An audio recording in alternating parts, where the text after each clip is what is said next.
Good day everyone! Kumusta po ang lahat? Meron po tayong babasahin para sabay-sabay po tayong ma-remind na wala na pong pagkakataon kapag ang isang tao namatay na po. Kaya habang buhay pa po tayo at nandito sa ibabaw ng mundo, ay tayo po ay manampalataya, maniwala at manalig kay Jesus sa tinapos niya sa krus ng Kalbaryo para tayo ay mapatawad sa ating ugat ng ating kasalanan.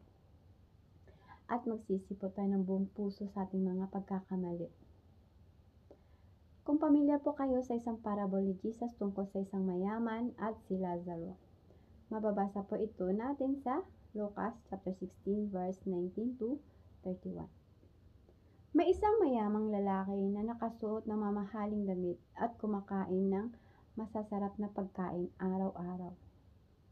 May isa namang pulubing puno ng galis na ang pangalan ay Lazaro.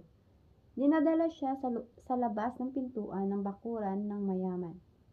Gusto niyang makakain kahit mga tira-tira lang na nahuhulog galing sa misa ng mayaman. Nilalapitan siya pero ng mga aso at dinidilaan ang mga galis niya.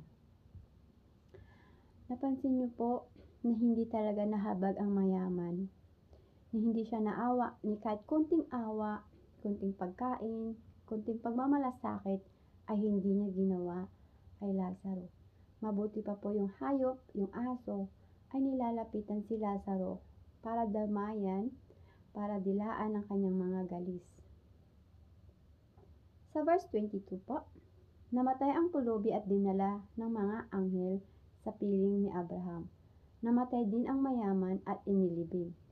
Napansin niyo po ang pagkaiba doon. Nung namatay si Lazaro, ay dinala ng mga anghel sa piling ni Abraham.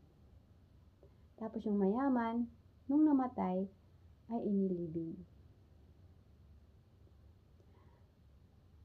Verse 23, At habang nagdurusa siya sa lugar ng mga patay, nakita niya sa malayo si Lazaro na kasama ni Abraham.